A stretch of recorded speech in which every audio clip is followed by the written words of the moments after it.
ಶ್ರೀ ಗುರುಭ್ಯೋ ನಮಃ. ಶ್ರೀಕೃಷ್ಣಾಯ ನಮಃ. ಎಲ್ಲರಿಗೂ ನಮಸ್ಕಾರ.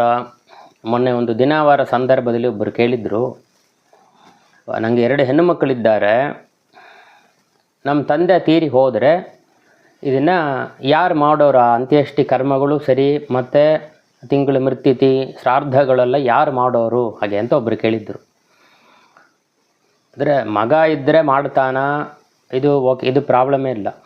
ಮಗ ಇಲ್ಲದ ಪಕ್ಷದಲ್ಲಿ ನಮ್ಮ ತಂದೆಗೆ ನಾವು 3 ಹೆಣ್ಣು ಮಕ್ಕಳು ಇದ್ದ ಕಾರಣ ಅಲಯ ಮಾಡಿರು, ಅಲಯನಿಗೆ ತಂದೆ ಇಲ್ಲ, ಆದ ಕಾರಣ ಅಲಯ ಮಾಡಿರು. ನಮಗೆ 2 ಹೆಣ್ಣು ಮಕ್ಕಳು, ಹೀಗಿರೋ ಪಕ್ಷದಲ್ಲಿ ಯಾರು ಇದನ್ನು ಮಾಡೋರು ಹಾಗೆ ಅಂತ ಕೇಳಿದ್ರು. ಅದಕ್ಕೆ ಮಗ ಇದ್ದರೆ ಮಾಡ್ತಾನೆ, ಇದು ಪ್ರಾಬ್ಲಮ್ ಇಲ್ಲ. ಆದರೆ ಮಗ ಇಲ್ಲದ ಪಕ್ಷದಲ್ಲಿ ಒಬ್ಬರು ತೀರಿ ಹೋದರು ಅಂತಂದ್ರೆ ತೀರಿ ಹೋದವರಿಗೆ ಅಣ್ಣ ತಮ್ಮಂದಿರು ಮಾಡಬೇಕು, ಇಲ್ಲ ಅವರ ಅಣ್ಣ ತಮ್ಮನ ಮಕ್ಕಳು, ತೀರಿ ಹೋದವರಿಗೆ ಅಣ್ಣ ತಮ್ಮ, ಇಲ್ಲ ಅಣ್ಣ ತಮ್ಮನ ಮಕ್ಕಳು, ಇಲ್ಲ ಅಕ್ಕ ತಂಗಿಯರ ಮಕ್ಕಳು, ಇಲ್ಲ ಹೆಂಡತಿಯ ಅಣ್ಣ ತಮ್ಮಂದಿರು, ಈ ರೀತಿಯಾಗಿ ಯಾರು ಬೇಕಾದ್ರೂ ಮಾಡಬಹುದು. ಅಂದರೆ ನೆತ್ತರಿಸಂತ ಇರುವಂಥವರು ಈ ಕರ್ಮವನ್ನು ಮಾಡಿದರೆ ಅದು ಆ ಪಿತೃಗಳಿಗೆ ತೃಪ್ತರಾಗ್ತಾರೆ.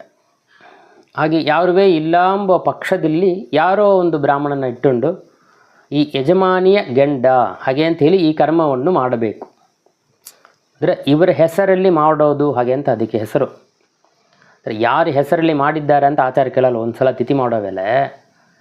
ಅಂದರೆ ಈ ಯಜಮಾನಿಯ ಗಂಡನಾದ ಈ ಹೆಸರು ಗೋತ್ರ ಇವರಿಗೆ ಹಾಗೆ ಅಂತ ಹೇಳಿ ಅವರು ಮಾಡುತ್ತಾರೆ. ಈ ಯಜಮಾನಿಯ ಗಂಡ ಅಂತಂದರೆ ಇನ್ನೊಂದು ಅವರಿಗಳೊಂದು ಸಂದೇಹ, ಮಗ ಮಾಡಿದರೆ ಎಲ್ಲ ಅವರಿಗೆ ಸೇರುತ್ತೆ ಪಿತೃಗಳಿಗೆ, ಹೀಗೆ ಇನ್ನೊಬ್ಬರು ಮಾಡಿದರೆ ಸೇರೋದಾ ಹಾಗೆ ಅಂತ. ಯಾರು ಮಾಡಿರೂ ಆ ಪಿತೃಗಳಿಗೆ ಅದು ಸೇರುತ್ತೆ. ಯಾಕೆ ಅಂತಂದರೆ ಮಗ ಮಾಡಿರೋ ತಂದೆ ತಾಯಿ ಅಂತ ಹೇಳಿ ಮಾಡ್ತಾನೆ, ಇನ್ನೊಬ್ಬರು ಮಗ ಇಲ್ಲದವರು ಇನ್ನೊಬ್ಬರು ಮಾಡ್ತಾರೆ ಅಂತ ಅಂಬೋ ಪಕ್ಷದಲ್ಲಿ ಅವರು ಏನು ಸ್ವಂತವೋ ಅದನ್ನೇ ಇಲ್ಲಿ ಹೇಳ್ತಾರೆ. ಹಾಗೂ ಇಲ್ಲ ಈ ಯಜಮಾನಿಯ ಗಂಡನಾದ ಈ ಗೋತ್ರಕ್ಕೆ ಸೇರಿದವರು ಹಾಗೆ ಅಂತ ಹೇಳಿ ಮಾಡ್ತಾರಲ್ಲ, ಆವಾಗ ಆ ಯಜಮಾನಿಗೂ ಸಂಬಂಧಪಟ್ಟದ್ರಿಂದ ಆ ಯಜಮಾನಿಗೂ ಅದು ಸೇರುತ್ತೆ. ಆ ಯಜಮಾನಿಯ ಗಂಡ ಅಂತ ಆದ ಕಾರಣ ಅವ್ರ ಗಂಡನಿಗೇ ಹೋಗಿ ಸೇರುತ್ತೆ, ಬೇರೆ ಯಾರಿಗೆ ಅದು ಸೇರೋದಿಲ್ಲ. ಮತ್ತು ಅವರಿಗೆಂದರೆ ಅಂತರ್ಯಾಮಿ ದೇವರಿಗೆ ನಾವು ಸಮರ್ಪಣೆ ಮಾಡುತ್ತೇವೆ. ಅದನ್ನ ಮೂಲಕ ಆ ಪಿತೃದೇವತೆಗಳಿಗೆ ಹೋಗಿ ಆ ಪಿತೃದೇವತೆಗಳು ಈ ಪಿತೃಗಳು ಎಲ್ಲಿ ಇರ್ತಾರೆಯೋ ಅವರಿಗೆ ಬೇಕಾದ ವಸ್ತುವಾಗಿ ಅದನ್ನು ಕೊಡುವ ಕಾರಣ ಈ ಪಿತೃಗಳು ತೃಪ್ತರಾಗುತ್ತಾರೆ, ಈ ವಂಶಕ್ಕೆ ಆಶೀರ್ವಾದ ಮಾಡುತ್ತಾರೆ. ಹೀಗೆ ಇಷ್ಟು ಕರ್ಮಗಳಿದೆ. ಏನು ಇದು ಆದಷ್ಟು ಆ ನೆತ್ತರ ಸ್ವಂತ ಇರೋವಂಥವ್ರು ಮಾಡೋದು ವಿಶೇಷ ಅಂತ. ಇಲ್ಲದ ಪಕ್ಷದಲ್ಲಿ ಯಾರೊಬ್ಬರು ಅದನ್ನು ಮಾಡ್ತಾರೆ. ಹಾಗೆ ಯಾರೊಬ್ಬರು ಮಾಡೋ ಪಕ್ಷದಲ್ಲಿ ಯಾರು ಬೇಕಾದ್ರೆ ಅದನ್ನು ಮಾಡಬಹುದು. ಆದಷ್ಟು ನೆತ್ತರ ಸ್ವಂತ ಇರೋವಂಥವ್ರು ಮಾಡೋದು ವಿಶೇಷ. ಇಲ್ಲದ ಪಕ್ಷದಲ್ಲಿ ಯಾರು ಬೇಕಾದ್ರೆ ಅದನ್ನು ಮಾಡಬಹುದು. ಮಾಡೋ ವಿಧಾನ ಏನು? ಈ ಯಜಮಾನಿಯ ಗಂಡನಾದ ಆ ಹೆಸರು ಗೋತ್ರ ಅವರಿಗೆ ಅಷ್ಟೇ, ಬೇರೆ ಯಾವುದೂ ಇಲ್ಲ. ಹೀಗೆ ಇವಾಗ ಮಕ್ಕಳಿದ್ದಾರಲ್ಲ, ಮಕ್ಕಳು ನಾಳೆ ದೊಡ್ಡವರಾದರೆ ಮಗಳ ಹೆಸರಲ್ಲಿ ಮಾಡಿಬಿಟ್ರೆ ಆಮೇಲೆ ಅವರು ಕಡೆಸಿಯವರೆಗೂ ತಿಥಿ ಆಗತ್ತಲ್ಲ ಅಂತ ಇನ್ನೊಂದು ಸಂದೇಹ ಬರ್ಬೋದು. ಈ ಯಜಮಾನಿ ಹೊಟ್ಟೋಟ್ಲು ಅಂದರೆ ತಿಥಿ ಆಮೇಲೆ ಮಾಡೋಕ್ಕಿಲ್ಲ. ಆಮೇಲೆ ಮಕ್ಕಳ ಹೆಸರಲ್ಲಿ ಮಾಡಿಬಿಟ್ರೆ ಇವಾಗಲೇ ಮಾಡಿಬಿಟ್ರೆ ಆಮೇಲೆ ಅದು ಆಗತ್ತಲ್ಲ ಹಾಗೆ ಅಂತೆಲ್ಲ ಮಾಡೋಕ್ಕಿಲ್ಲ. ಯಜಮಾನಿ ಇರೋ ಬೆರಿಕೋ ಅವ್ರ ಗಂಡ ಸಂಬಂಧಪಟ್ಟದ್ರಿಂದ ಯಜಮಾನಿಯ ಈ ಹೆಸರಲ್ಲಿ ತಾನು ಅದು ಇರಬೇಕು.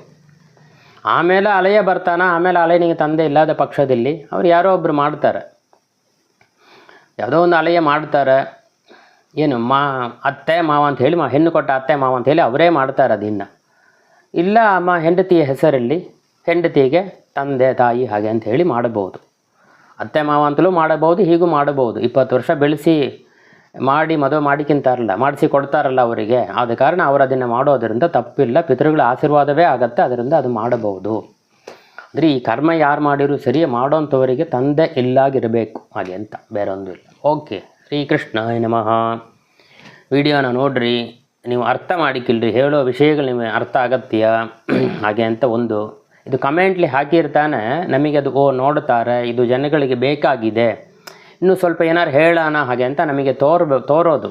ಆದ ಕಾರಣ ನೀವು ಇದನ್ನು ನೋಡಿ ಚೆನ್ನಾಗಿದೆ, ನಿಮಗೇನು ತೋರುತ್ತೆ ಅದೊಂದು ಕಮೆಂಟ್ ಮಾಡಿ, ಎಲ್ಲರಿಗೂ ವಿಡಿಯೋನ ಶೇರ್ ಮಾಡಿರಿ. ಶ್ರೀಕೃಷ್ಣಾಯ ನಮಃ.